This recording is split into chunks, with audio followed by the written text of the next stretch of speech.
नमस्कार दोस्तों, मेरा नाम है हेमंत। आप मुझे देख रहे हैं HR knowledge lagoons YouTube channel पर। जैसे मृदा की सीरीज चल रही, मैंने पिछले बार आपको मृदा का पूरा वर्गीकरण समझा दिया, लेकिन मैं सोचा था एक बार एक जनरल इंट्रोडक्शन दे दूं मृदा का। तो आज मृदा के सामान्य परिचय की बारी है, क्योंकि इसके बाद हम सारी मृदाओं को एक साथ स्टार्ट करेंगे। जलोढ़ मृदा, फिर काली मृदा, फिर लैटराइट मृदा वगैरह, मतलब सारी तरह जितनी 8 तरह की मिट्टियाँ आपको मैंने बताई थी, सारी मिट्टियों को हमें स्टार्ट करना है। तो इसके लिए सबसे पहले मैं थोड़ा सा सोचा आपको जनरल इंट्रोडक्शन मृदा के बारे में दे दूं और मिट्टी से सामान्य रूप से कौन कौन से प्रश्न पूछे जाते हैं उसको आपके बारे में समझा दूं। तो सबसे पहले मैं यहाँ लिख देता हूँ सामान्य परिचय मृदा का। ठीक, ये क्या है? सामान्य परिचय है एक मृदा का। दिख रहा है कि नहीं दिख रहा है? सामान्य परिचय थोड़ा थोड़ा दिख रहा है। नीचे लिख दूँ क्या? थोड़ा सा ये नीचे लिखना पड़ेगा भाई। सामान्य परिचय, सामान्य परिचय मृदा का। ठीक, अब देखिए क्या है। तो सबसे पहले मैं आपको ये बताऊं कि जो मृदा है ना, मृदा इसको अंग्रेजी में कहते हैं सॉइल, और सॉइल शब्द जो बना है ना, वो बना है सोलम शब्द से। ठीक, ये कौन सी भाषा की? लैटिन भाषा के सोलम शब्द से बना है। ठीक, ये देखो लैटिन भाषा के सोलम शब्द से बना है। और सोलम का मतलब क्या होता है? तो सोलम का मतलब होता है द सबस्ट्रेटम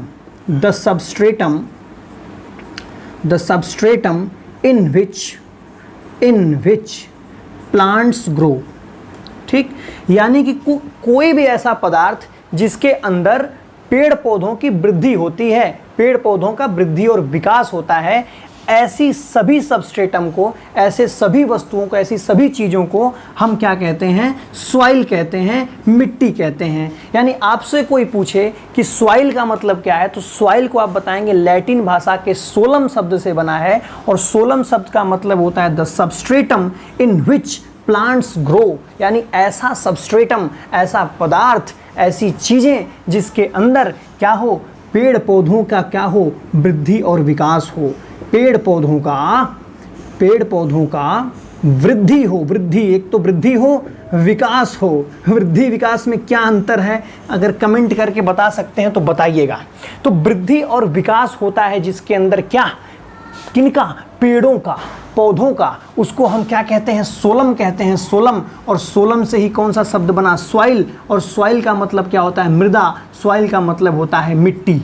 तो कोई पूछे मिट्टी क्या है, तो आप सीधे क्या बोलेंगे कि धरती के सबसे ऊपरी परत है। एक तो ये बताना ही पड़ेगा ना कि धरती के सबसे ऊपरी परत, जिस धरती पर तुम खड़े हो इस समय, जहाँ पर बैठ करके पढ़ रहे होगे भाई साहब आप, वहीं पर जो सबसे ऊपरी परत होगी ना आपकी, हो सकता है आप फर्श पे बैठ के पढ़ रहा हूँ, नहीं फर्श को मत बोलना, मिट्टी, जो मिट्टी है, मिट्टी कच्ची मिट्टी, तो उसको धरती की सबसे ऊपरी परत, धरती की सबसे ऊपरी परत जिसमें क्या है? पेड़ पौधों का वृद्धि और विकास होता है, उसी को हम क्या कहते हैं? मिट्टी कहते हैं, उसी को सॉइल कहते हैं, उसी को मृदा कहते हैं। ये बात आपको समझ में आ गई? अब देखिए, कोई पूछे कि इसमें ऐसा क्या होता है भाई कि पेड़ पौधों सबका विकास इसके अंदर होता है, इस मिट्टी के अंदर, तो आप कहेंगे कि पौधों की वृद्धि और विकास के लिए इसके अंदर कुछ चीज़ें पाई जाती हैं। क्या? पहला तो आवश्यक पोषक तत्व। जैसे जिम जाते हैं आप, पोषक तत्व खाने लगते हैं ना, उसमें क्या खाते हैं? प्रोटीन ले लिया, किसी ने कार्ब्स ले लिया, किसी ने मास गेनर ले लिया, कुछ लेते रहते हैं लोग, तो वो पोषक तत्व हैं। तो जब आप उस पोषक तत्वों को लेते हैं तो आपका वृद्धि और विकास होने लगता है।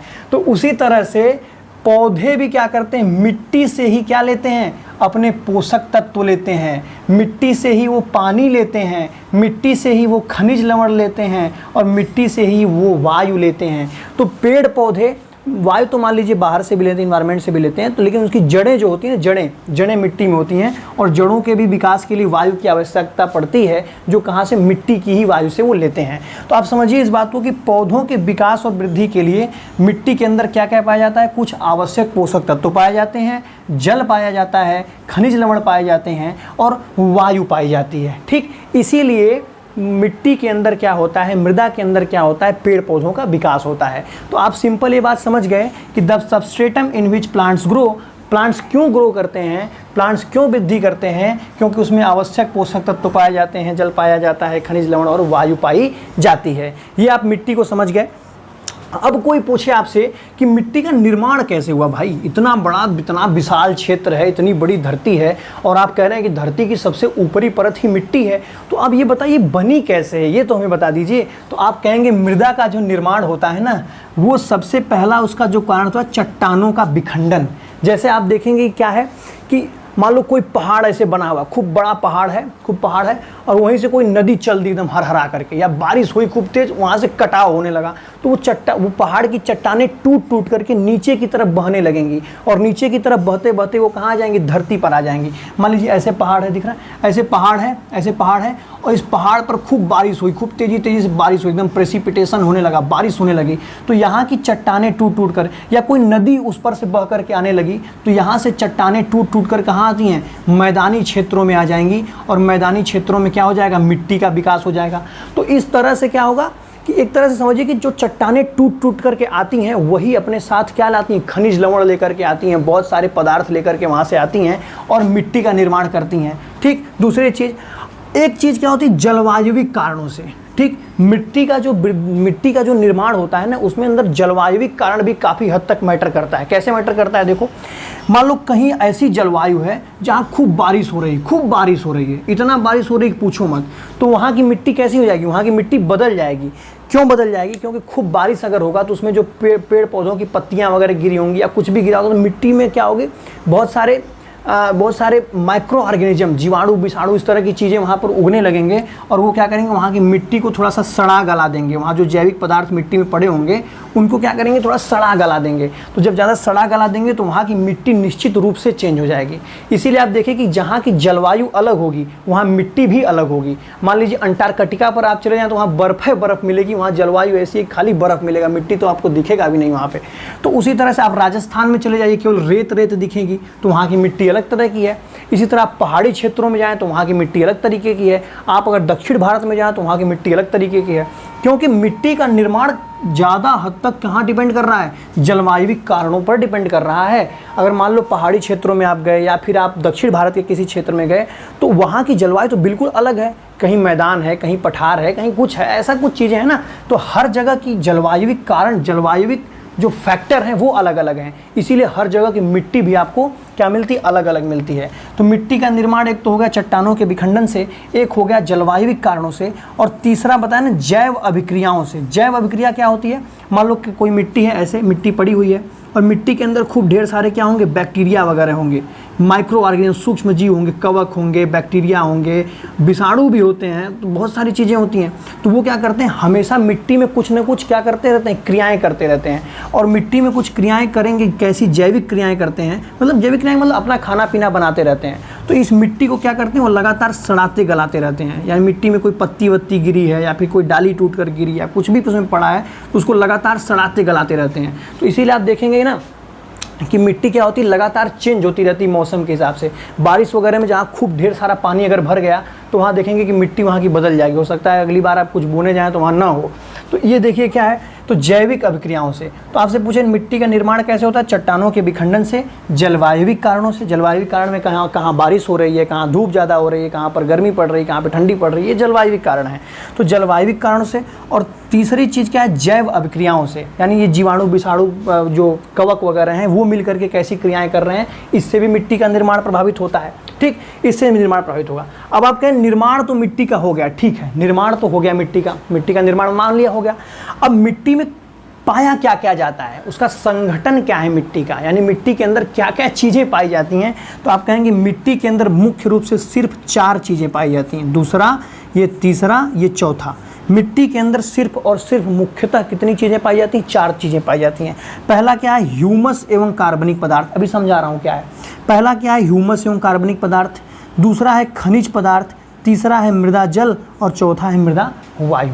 ह्यूमस क्या होता है, ह्यूमस समझो, ह्यूमस को जैसे क्या है, देखो मान लो जंगल वंगल है, कहीं जंगल है या फिर जंगल नहीं भी है, कुछ भी है, तो ज़मीन पर मान लो ऐसे धरती है, धरती ज़मीन है, और ज़मीन के ऊपर ढेर सारा पत्ता वगैरह उड़ करके आ गया, खूब ढेर सारी पत्तियाँ आ गई, घास आ गया, तुमने घास वास फेंक दिया, या फिर बहुत सारी क्या हुई, यहाँ पत्ते इकट्ठे हो गए, पेड़ों के डंठल वगैरह इकट्ठे हो गए, कुल मिलाकर के कुछ ऐसी ऑर्गेनिक चीज़ें, जैविक चीज़ें इकट्ठा हो गई यहाँ पर। अब जैविक चीज़ें जब यहाँ पर इकट्ठा हो जाएंगी तो ये जैविक चीज़ें क्या हो जाएंगी, सड़ना शुरू हो जाएंगी। तो ये जैविक चीज़ें क्या हो जाती हैं, सड़ना शुरू हो जाती हैं, किसके प्रभाव में, कुछ सूक्ष्म जीवों के प्रभाव में, इस पर क्या लग जाते हैं, कुछ सूक्ष्म जीव लग जाते हैं, यानी ये सड़ना शुरू हो जाती हैं। तो इसी से सड़ करके जो चीज़ मिट्टी के सबसे ऊपरी परत पर बनता है उसी चीज़ को हम क्या कहते हैं, ह्यूमस कहते हैं। तो कोई बोले ह्यूमस क्या है, तो सीधे सीधे उसको बताओ कि जो भी जीवाश्म है, यानी जो जीवों के अंग हैं, यानी पेड़ पौधों के अंग हैं, या कोई जानवर मर गया, कुछ भी है, अगर ऐसा जीवाश्म अगर वो सड़ गया है, वो सड़ गया है धरती पर, सड़ करके कैसा बन गया, मिट्टी बन गया, मिट्टी, तो उसी को हम क्या बोलेंगे, ह्यूमस बोलेंगे। तो इसी को इसीलिए क्या बोलते हैं, ह्यूमस एवं कार्बनिक पदार्थ। कार्बनिक मतलब क्या होता है, जैविक, जो जिंदा हो, जिंदा होकर के फिर मर गया और फिर सड़ गया हो, ठीक, तो उसको क्या बोलेंगे, कार्बनिक पदार्थ बोलेंगे। तो ह्यूमस और कार्बनिक पदार्थ कितना पाया जाता है मिट्टी में, 5 से 10%, यानी 100 ग्राम तुम मिट्टी कहीं से उठा करके लाओ तो उसमें तुमको क्या लगभग मिलने के चांस है, 5 से 10% ह्यूमस और कार्बनिक पदार्थ मिलने के चांस हैं। 100 ग्राम, मान लो 100 ग्राम मिट्टी लेकर के आए तो 5 से 10 ग्राम क्या मिल जाएगा तुमको, वहाँ पे क्या मिल जाएगा, ह्यूमस एवं कार्बनिक पदार्थ मिल जाएगा। हो सकता है अलग अलग, मतलब बताए ना, जलवायु के हिसाब से चेंज भी हो सकता है, जरूरी नहीं कि 5% मिले, जरूरी नहीं कि 10% मिले, हो सकता है ज़्यादा कहीं मिल जाए, हो सकता है कहीं एकदम ना मिले, या हो सकता है कहीं कम मिले, ये भी हो सकता है। लेकिन नॉर्मल मिट्टी में हम बात कर रहे हैं कि 5 से 10% क्या होता है, ह्यूमस एवं कार्बनिक पदार्थ होते हैं। दूसरी चीज़ क्या होती है, खनिज पदार्थ। मिट्टी के अंदर खनिज पदार्थ कितना होता है, 40 से 45%। खनिज क्या होते हैं, एक तरीके से खनिज पदार्थ में आप देखेंगे सोडियम, पोटेशियम, फास्फोरस, इस तरह की चीज़ें जो कहाँ से निकलती हैं, धरती में ही निकलती हैं, चट्टानों के टूटने वगैरह से जो धरती में जुड़ती हैं, उसी को हम क्या कहते हैं, खनिज पदार्थ कहते हैं। ठीक, खनिज का मतलब क्या है, एक तरह से जो है खोद के नहीं निकालता है कोई चीज़, मिट्टी में खोदो तो कुछ ना कुछ निकलेगा ही, उसी को हम कहते हैं खनिज पदार्थ। इसमें ढेर सारे पोषक तत्व होते हैं, जैसे आपका फास्फोरस हो गया, आपका दिख ही नहीं रहा यहाँ, तो फास्फोरस हो गया, पोटेशियम हो गया, या कुछ भी हो जाए, है ना, तो उसको हम क्या बोलते हैं, खनिज पदार्थ बोलते हैं। तो ये खनिज पदार्थ कितने होते हैं, 40 से 45% मिट्टी के अंदर होते हैं। तीसरी चीज़ जो होती है मृदा जल, तो मृदा जल कितना होता है, 25%, और मृदा वायु कितनी होती है, भी 25%। जल और वायु तो आप समझ ही रहे हैं कि जल क्या होता है, हवा क्या होती है, जल का मतलब पानी, वायु का मतलब वायु, हवा। तो इस तरह से समझिए आप कि अब पूछेगा आपसे, मान लो कि मिट्टी का जो संगठन है उसमें कौन से पदार्थ ऐसे हैं जो सबसे ज़्यादा मात्रा में है, तो आप कहेंगे खनिज पदार्थ। मिट्टी के अंदर सबसे ज़्यादा खनिज पदार्थ पाया जाता है, 40 से 45%। उसके बाद मृदा जल और मृदा वायु दोनों बराबर मात्रा में पाए जाते हैं, 25%। इसको याद करना बड़ा आसान है, देखो कैसे, पहले जल वायु दोनों को याद कर लो, दोनों 25%। फिर याद कर लो सबसे ज़्यादा कौन पाया जाता है, खनिज पदार्थ, 40 से 45% पाया जाता है। फिर याद करिए कि ह्यूमस और कार्बनिक पदार्थ कितने पाए जाते हैं, 5 से 10%। तो इस तरह से 100% मिट्टी का पूरा होता है कि मिट्टी में क्या क्या चीज़ें पाई जाती हैं। अगर आप ये समझ गए तो अब आइए ज़रा समझते हैं अम्लीय और क्षारीय मृदा के बारे में। तो हम देखते हैं अम्लीय और क्षारीय मृदा क्या होती है। ये चीज़ आप समझ गए कि धरती की सबसे ऊपरी परत है, निर्माण कैसे होता है, मृदा का संगठन क्या है, यानी मृदा के अंदर पाया क्या क्या जाता है और कितना कितना पाया जाता है, ये आप समझ गए। तो ज़रा सा अब आइए हम देखते हैं क्या अम्लीय और क्षारीय मृदा क्या होती है। तो अम्लीय और क्षारीय मृदा समझने के लिए आपको एक चीज़ जानना पड़ेगा पहले, पीएच स्केल।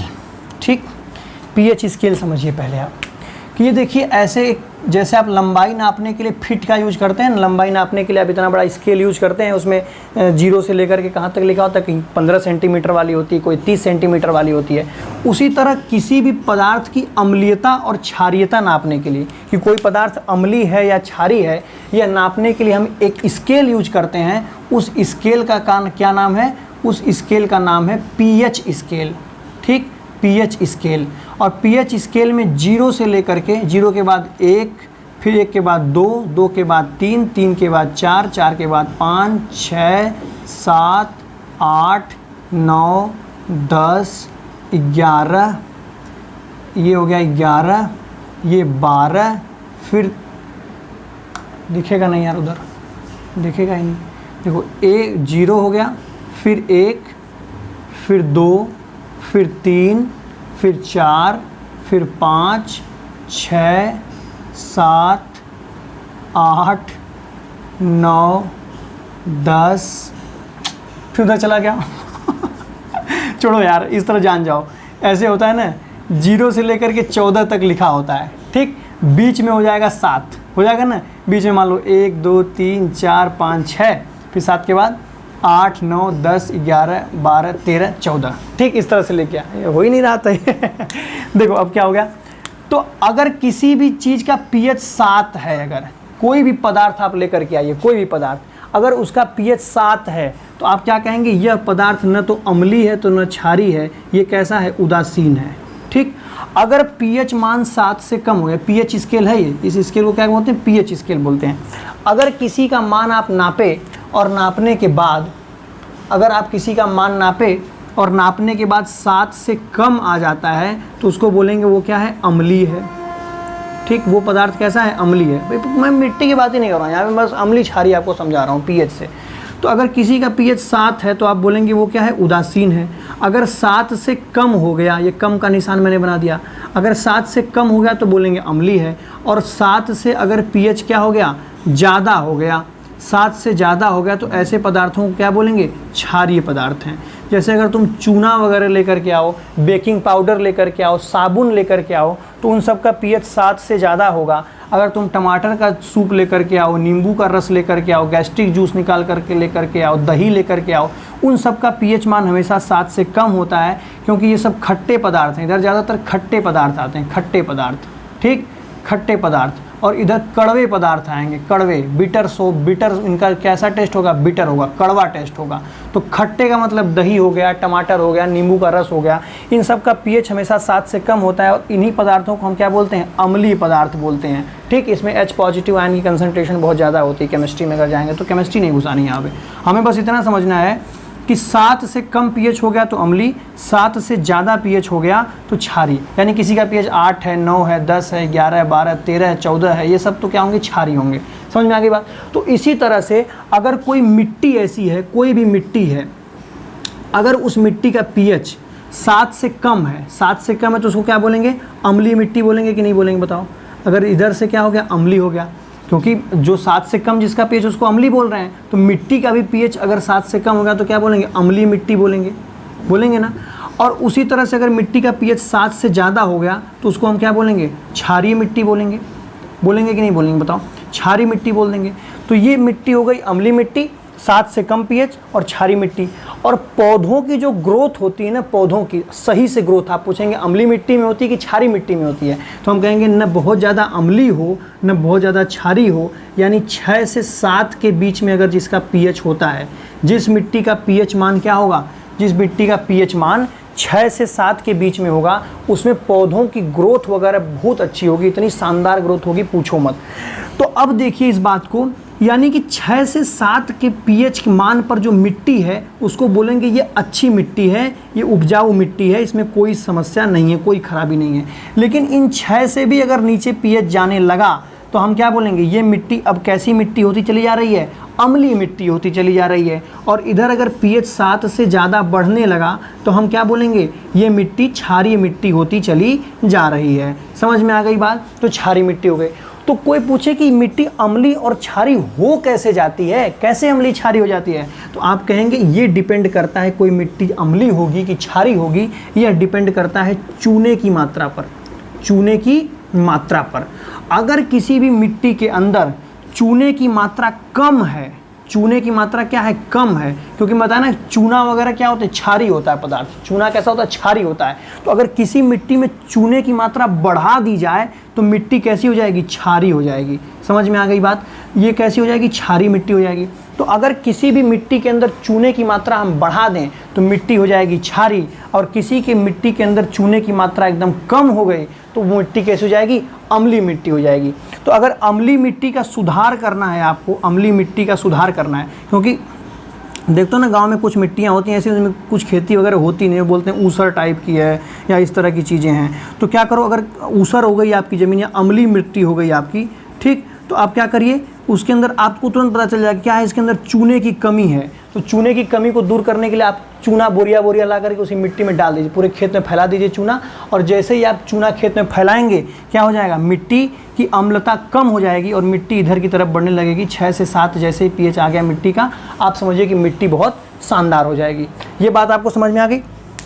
अम्लीय क्षारीय मृदा आपको समझ में आ गई क्या, कि अगर चूने की मात्रा कम तो मिट्टी कैसी, अम्लीय, चूने की मात्रा ज़्यादा तो मिट्टी कैसी, क्षारीय। ठीक, 7 से जिसका pH कम होता है उन पदार्थों को अम्लीय पदार्थ बोलते हैं, 7 से pH ज़्यादा होता है तो उन पदार्थों को हम कैसा पदार्थ बोलते हैं, क्षारीय पदार्थ बोलते हैं। ठीक, अब आप देखिए कि बहुत सारी चीज़ें ऐसी होती हैं ना कि अगर मिट्टी जैसी मिट्टी होगी वैसे ही उसमें पेड़ पौधे उगेंगे, क्योंकि पेड़ पौधे तो पूरी तरह से मिट्टी के ऊपर लगभग डिपेंड है ना, अपने पोषक तत्वों के लिए, जल के लिए, और बहुत काफ़ी मात्रा में खनिज लवणों के लिए उस पर डिपेंड है, अपने मिट्टी पे ही डिपेंड है। तो जैसी जहाँ की मिट्टी होती है उसी तरह की वहाँ वनस्पतियाँ पैदा हो जाती हैं। और ये बात मैं तब बताऊँगा आपको कि कौन कौन सी वनस्पति किस तरह की मिट्टी में पैदा होती है, जब आप डिटेल में सारी मिट्टियाँ बताऊँगा। जलोढ़ मिट्टी अलग से बताऊँगा, लाल मिट्टी अलग से बताऊँगा, काली मिट्टी अलग से बताऊँगा।